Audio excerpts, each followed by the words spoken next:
Hello to all of you, and today I'm going to talk about how I found my son Costya dead. Um, there are a lot of us that have been through this, and a lot of you watching have probably had this experience too, and I want to talk about it because it's the truth. And I'm not going to dwell on details, I'm just going to talk about how he died. From my perspective. So, Kostya had been here for the week with his partner Darren, and there had been ups and downs. And we had talked, Kostya and I, and he'd agreed that rehab would be a good idea. He'd started to engage with his social worker, and he was going to be moved from his housing to somewhere which was better for him, a whole new start. And things were looking up. He also had uh, avoided telling me he was gay all his life, and I knew all his life, obviously. Um, and it must have just been something in him that he couldn't tell me, though everybody knew and loved him, whatever. So it was a big week that he and Darren came here because it was the first time he'd been brave enough to bring his partner, a partner, back here. And I think it blew his mind that nothing happened. They were treated beautifully, as we would any child who brings their partner home and the partner is gorgeous. So that made a huge difference to his heart and soul, that in fact all those years of worrying and hiding and pretending were no longer necessary at all. It was just like, what was the problem? That did a huge amount for his self-worth. Costya had often tried to kill himself. He'd wanted to overdose many times and had tried to do it and had never succeeded. He talked about the fact that he wouldn't reach 30 and he was 29 when he died.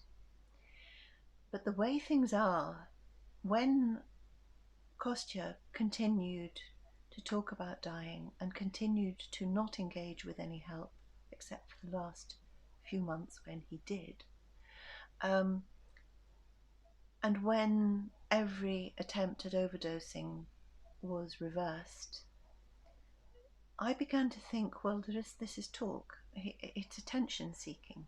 I thought, this is attention seeking. Looking back on it now, I think it was both. It was attention seeking and it was an act of utter desperation. But everything is clear in hindsight. In hindsight, you can see the enormity of someone's pain when they're with you, because life is ongoing and because people like Costya don't tell you anything. He never told me the extent of his pain and his suffering. I could see it, but I couldn't connect with it because I'd not experienced this kind of darkness. So Costya called me on the Wednesday late at night, and he said, would I stay on the phone to him all night? He was frightened. He often did this, and I can't stay on the phone to someone all night. So I said, no, I can't.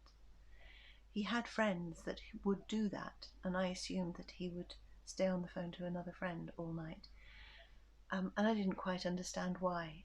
Now I think it's because the darkness was so strong and so powerful, he feared the darkness. So he asked his mum if she could stay on the phone to him all night. And I said, no, Costya, I can't do that. It's midnight now. I'll call you in the morning. And he said, I'm just going to do it. And I got exasperated. I thought, well, look, I said to him, well, look, if you are going to kill yourself, for goodness sake, make sure you call the ambulance first. And we put the phone down, and then I thought, I can't leave it like that. So I phoned him straight back, and it rang and rang. I waited half an hour and rang, and the phone was off. It was dead. And I went to sleep and woke in the morning and sent him some messages. And I rang again. No answer, nothing. And I was due to go up on Friday to see him. So I got the train. And I remember thinking on the train, this might be the last time that I'm happy. Because I was very happy. It was February, and somehow there was a feeling in the air that the light was coming back. Spring might be here soon. I walked to his flat and couldn't get an answer. Somebody let me in, and I pushed on his door and it was open. I think I knew then that this was not good. And I walked into his flat and I saw him on the sofa. I said, "I'm here." And there was no movement. And this all must have happened in just a few seconds, maybe a minute. And I went in and I saw him and I knew he was dead. And I said, Costya, you're too cold. Because I put my hand on him, he was freezing. I said, "You're cold and you're white. Why are you white?" And I said, "Am I looking at your eyelids flickering?" Because I looked at his face. I was looking for signs of life. And I said, "Your eyelids, they're flickering. You're alive." And they weren't. They weren't flickering. And he was lying, as he always was, sitting, as he always was, on the sofa, slumped on the sofa. He had been sick on a piece of cloth next to him, and there was blood on his mouth and in his nose. And I put my hand on his head and it was freezing. And I thought, no, you're dead. You did it. Opposite him was a spent needle with insulin. He was type 1 diabetes. A whole new thing to talk about is how any addict can be trusted with self-medicating of any sort, especially with syringes with insulin in them. I then lifted his hand because I thought, well, if he's dead, he'll be stiff. And I could barely lift his hand. I just managed to get it a bit up. This is where I wished I'd sat down and prayed with him, but I didn't. I panicked. I went outside and I called the emergency services. They asked me to stay on the phone with them. You never get used to dying, you never get used to death, but I'm a bit used to it. I've worked with end of life and I know what death is. But this was the death of my own son, aged 29. This was somebody I knew better than anything else. So I went back in and I took a video of him lying there, because I thought I need not only proof, but I need to remember this, because this is the moment that everything stopped, and this is the moment where the rest of my life changed. So I videoed him. I thought that maybe when the ambulance crew had come, I might be able to spend time with him. But that wasn't the case, because it was an unexpected death and the police were involved and it was cordoned off. So my thoughts were that I was very sad. I wasn't grief-stricken. I have been grief-stricken, and I've been grief-stricken with Costya all his addicted life. And even before that, when he was born different. He was a difficult child, but he was beautiful and wonderful and difficult. So difficult. I was at my wit's end. All of his life I've been at my wit's end, not knowing quite what to do. But this boy going through his addiction into a young man and turning into this 29-year-old, there was so much to him. There was so much more than his addiction, though his addictions were crazy and it was hard to deal with him. But inside him, there was this person who was so amazing, so bright, so intelligent, so kind, and so damaged.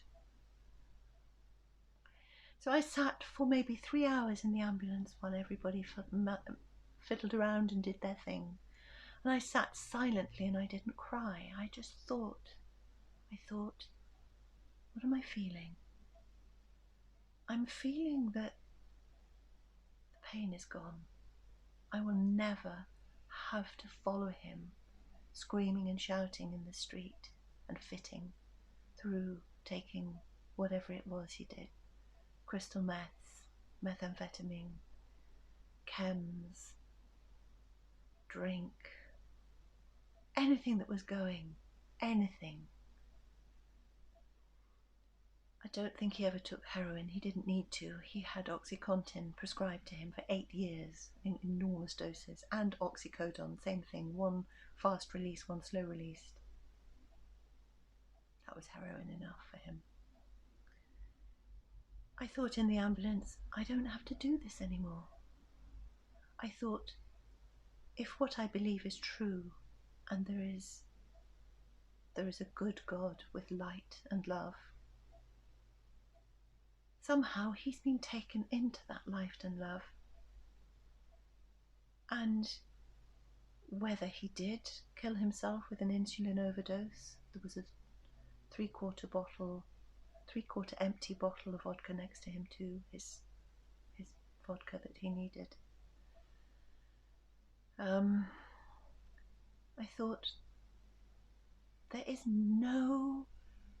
are no words to describe the peace and the light and the joy and the healing that my beliefs tell me he has now.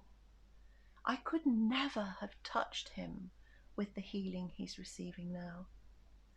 I thought that in the ambulance, and then I thought, I'll never see him again.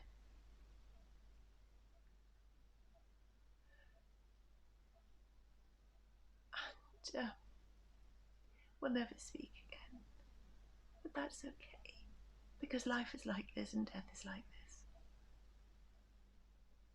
So I remember him now. I'm wearing yellow today. I associate him with the colour of yellow, and I bought this jumper so that I could remember him. And it does make me cry. It might make you cry. And those of us who've been through this, we will cry. We will. The price of love is grief and tears when somebody we love has left us. But I love my boy. I'm sorry that he died. I understand that he did. And some of me is glad that he did. What was this life for him? He had the post-mortem found that he had double pneumonia. He I think it's plural pneumonia. You will know, I don't know, I think that's what they said. His lungs were full of pus and blood. He could hardly breathe. He had an enlarged heart. He had a fatty liver. He had heart failure because his body couldn't go on. So I found him dead. I saw him when he was first born. It went full circle. I was the first one to find him, to greet him when he was alive, when he was born, and I was the one to say goodbye to him when I found him dead. And I'm grateful for that. It went full circle. I painted him years ago. You've seen this painting before, a lot of you. This is him with angel wings. I followed him on one of his desperate journeys down the streets of London looking for more stuff, whatever it was. I didn't know what to do. I just followed him. I was with him that day. And I thought that the back of his head here is so vulnerable. And his shoes don't fit. And he has one sock on and one sock off. And here is, these legs are not the legs of a grown-up. They're just vulnerable. And when I got home and I painted this for the Brighter the Light exhibition, which I exhibited this for first, I thought, He needs wings. He needs angel wings. So I painted the angel wings on him. And what I thought in that ambulance was, I remember this painting, and he's used those wings to go to a different place. So that's today's video. I am fine. He is fine. I do cry because why would I not? But the sun is shining today. I'm wearing yellow. God is good. And life is actually good. Thank you. See you again.